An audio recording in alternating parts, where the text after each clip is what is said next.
Hello मेरे प्यारे विद्यार्थीगण, आप सभी का साइंस पार्ट का 2.0 में स्वागत है। चलिए हम लोग आज फिजिक्स का एक अगला टॉपिक जिसमें दर्पण और उसके प्रकार के बारे में जानेंगे। उसका चित्र भी बनाएंगे कि अवतल दर्पण कैसा होता है, उत्तल दर्पण कैसा होता है, उसमें प्रतिबिंब कैसा बनता है, इसके बारे में जानकारी प्राप्त करेंगे। चलिए हम लोग जानते हैं बारी बारी से। सबसे पहले जानेंगे गोलीय दर्पण क्या है। गोलीय दर्पण किसी खोखले गोले का एक भाग होता है जिसका एक सतह रंजित किया हुआ होता है। रंजित के मतलब रंगा हुआ होता है, उसे हम लोग गोलीय दर्पण कहते हैं। गोलीय दर्पण एक खोखले गोले का भाग होता है जिसका एक साइड या एक भाग उसका किसी रंजित करने वाला या पेंट से या रंगने वाला पदार्थ से रंगा हुआ होता है। चलिए अब हम लोग जानते हैं, इसका परिभाषा समझ में आ गया होगा, सुन लिए। अगला है दर्पण। दर्पण उन सभी वस्तुओं को हम कहेंगे जिनसे प्रकाश का अधिक से अधिक भाग परावर्तित होकर वापस लौट जाए, उस वस्तु को हम दर्पण कहेंगे। फिर से एक बार ध्यान से सुनिएगा, दर्पण किसे कहते हैं। यह अपनी भाषा में लैंग्वेज को लिखना है। अगर एग्जाम में यह क्वेश्चन आ जाए कि दर्पण किसे कहते हैं, तो अपनी भाषाओं में लिखना है कि दर्पण वह वस्तु को कहेंगे जो प्रकाश का अधिक से अधिक भाग को परावर्तित कर दे, उस वस्तु को दर्पण कहेंगे। अब दर्पण 3 प्रकार का होता है। हम लोग जानेंगे दर्पण के प्रकार के बारे में। दर्पण 3 प्रकार का होता है। पहला दर्पण समतल दर्पण। पहला जो होता है दर्पण वो समतल होता है। कैसा होता है? समतल दर्पण। समतल दर्पण। और दूसरा होता है अवतल दर्पण। अवतल दर्पण। और तीसरा होता है उत्तल दर्पण। तीसरा होता है उत्तल दर्पण। ये तीनों दर्पण को हम बारी बारी से हम लोग जानेंगे कि दर्पण 3 प्रकार के होता है, वह कैसा होता है, इसके बारे में कुछ जानेंगे हम लोग। समतल दर्पण उस दर्पण को कहेंगे जिसका परावर्तक सतह समतल हो तथा दूसरे भाग किसी पेंट से या रंजित करने वाला जो वस्तु है, पदार्थ है, उससे रंगा हुआ होगा, तो उसको हम लोग कहेंगे समतल दर्पण। समतल दर्पण का इस तरह का कुछ चित्र बनाया जाता है जो हम बना रहे हैं, उसको आप ध्यान से देखिएगा और समझिएगा। यह है एम और एन, ये समतल दर्पण है। अगर कोई प्रकाश स्रोत से प्रकाश की किरण अगर इस दर्पण पर आपतित होता है तो ये दर्पण की सतह से परावर्तित होकर के यह दूसरी दिशाओं में वापस लौट जाता है। यही होता है समतल दर्पण। उसके बाद हम लोग जानेंगे इसमें बना हुआ प्रतिबिंब की विशेषता के बारे में। समतल दर्पण में बना हुआ प्रतिबिंब की विशेषता। सबसे पहला विशेषता क्या है? सबसे पहला विशेषता है कि समतल दर्पण में वस्तु का प्रतिबिंब हमेशा आभासी यानी काल्पनिक बनता है। कैसा बनता है? काल्पनिक। यानी कि प्रतिबिंब जो बनता है वह काल्पनिक बनता है। प्रतिबिंब काल्पनिक बनता है। काल्पनिक बनता है। कैसे बनता है? काल्पनिक बनता है। इसको इंग्लिश में वर्चुअल इमेज भी बोला जाता है। काल्पनिक को क्या कहते हैं? Virtual image. VIR, virtual image. Virtual image भी इसे बोला जाता है। दूसरी विशेषता यह है कि इसमें जो बना हुआ प्रतिबिंब होता है वह वस्तु के बराबर होता है। इसमें बना हुआ प्रतिबिंब वस्तु के आकार के बराबर होता है। दूसरा है कि इसमें बना हुआ प्रतिबिंब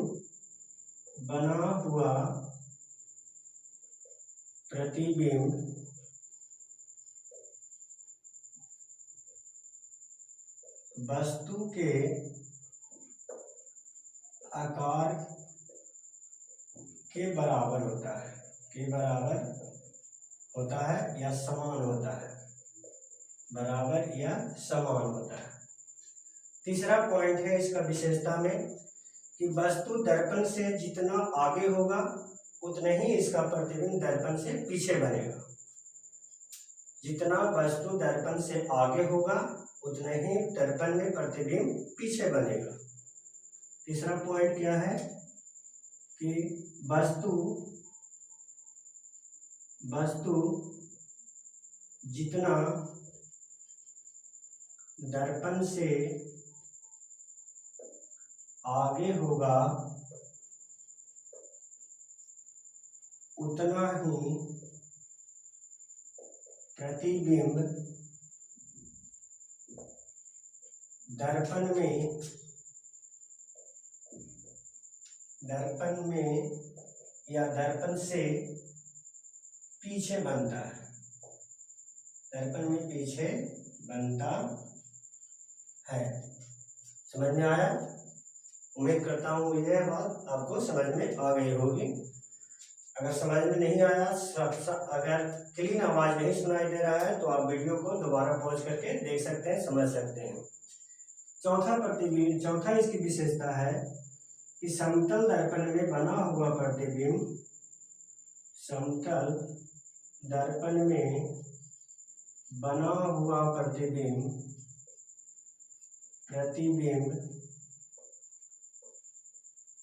पार्श्विक रूप से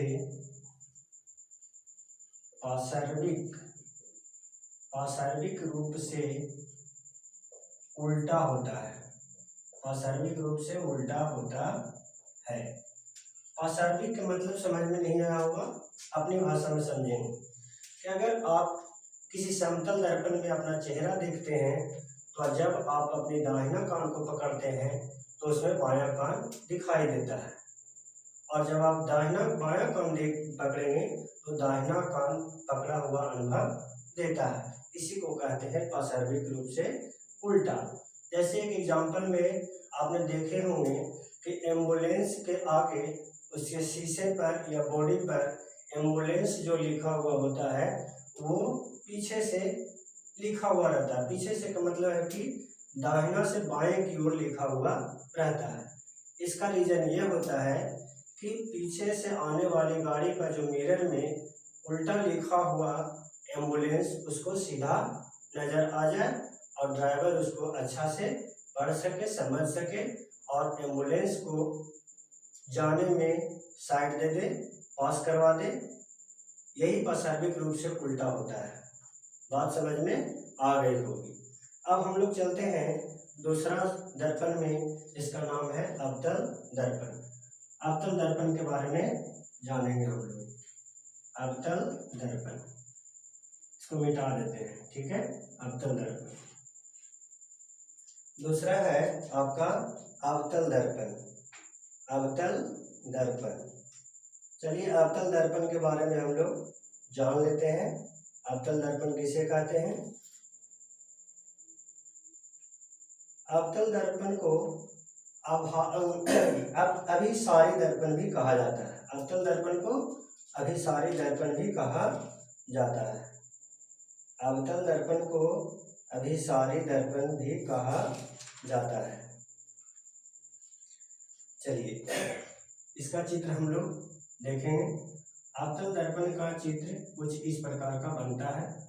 अवतल दर्पण का चित्र कुछ इस प्रकार के बनाया जाता है।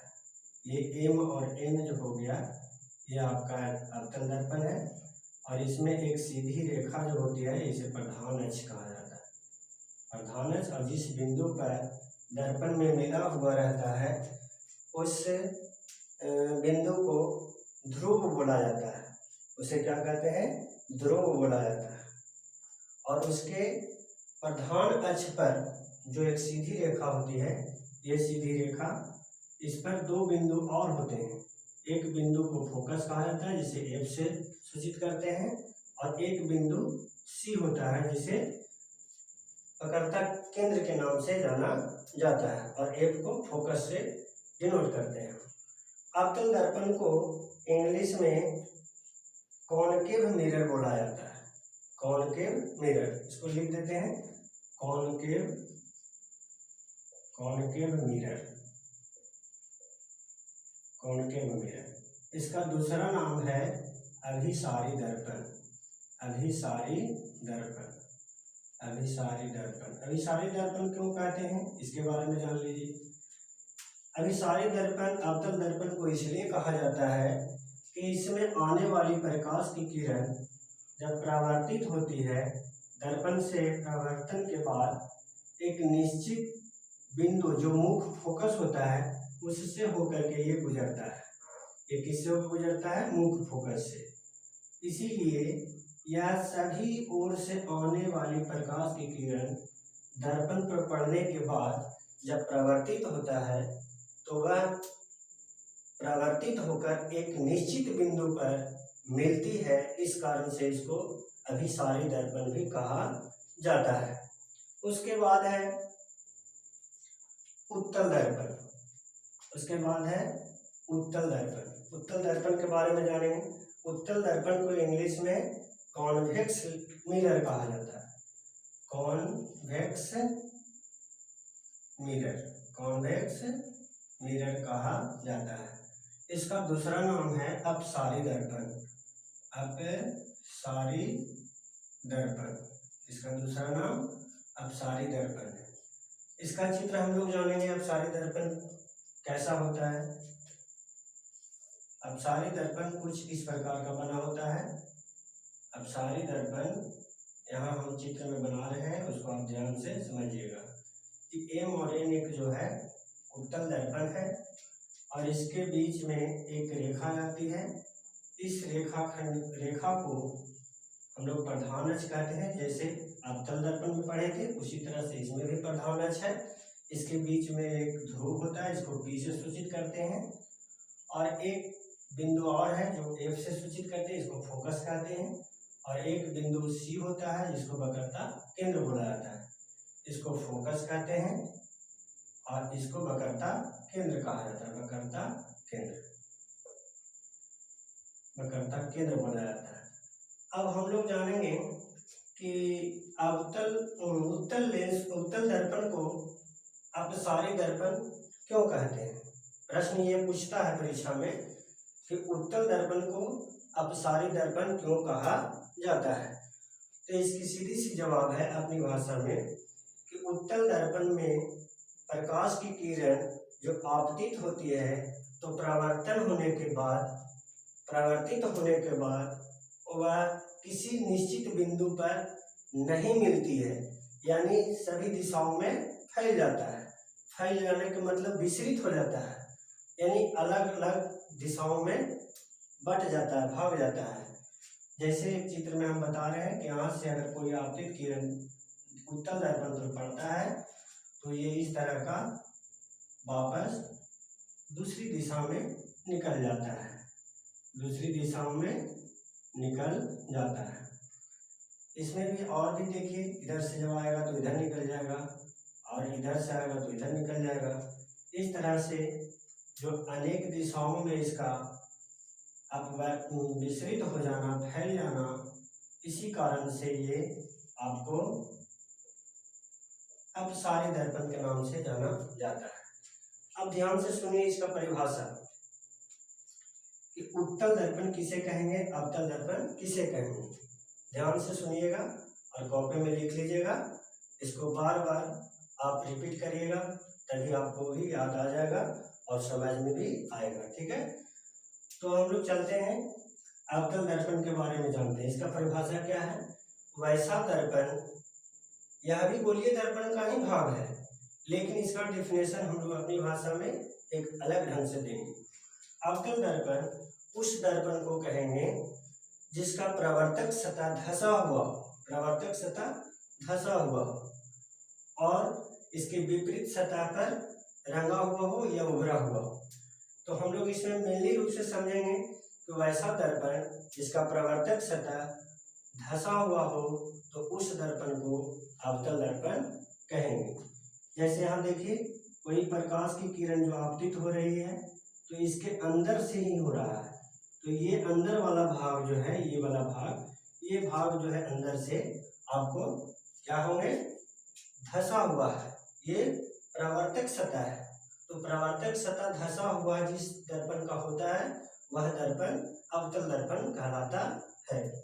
बात समझ में आ गई होगी, उम्मीद करता हूँ आप सभी को समझ में आया होगा। चलिए अब हम लोग जानते हैं उत्तल दर्पण के बारे में। यह भी जो है गोलीय दर्पण का ही भाग है। यह दर्पण को हम लोग कैसे परिभाषित करेंगे? वैसा दर्पण जिसका प्रवर्तक सतह उभरा हुआ हो तो उस दर्पण को हम लोग उत्तल दर्पण कहेंगे। उत्तल दर्पण किसे कहेंगे? इसका प्रवर्तक सतह उभरा हुआ हो। प्रवर्तक सतह का मतलब समझ में नहीं आया है तो समझिए एक बार।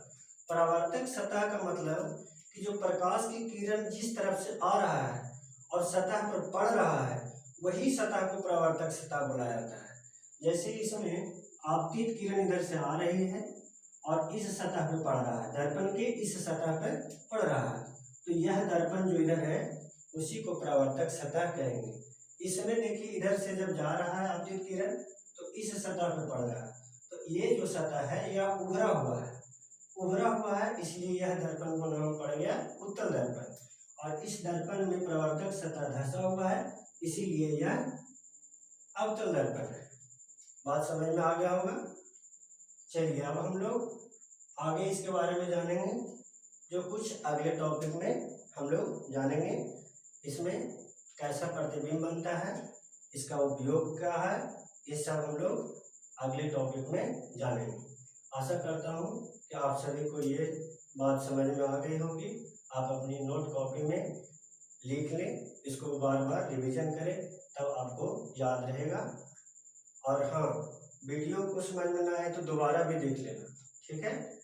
चलिए और चैनल को सब्सक्राइब जरूर करें ताकि वीडियो जब भी अपलोड किया जाए तो आपके पास सबसे पहले नोटिफिकेशन पहुंचे।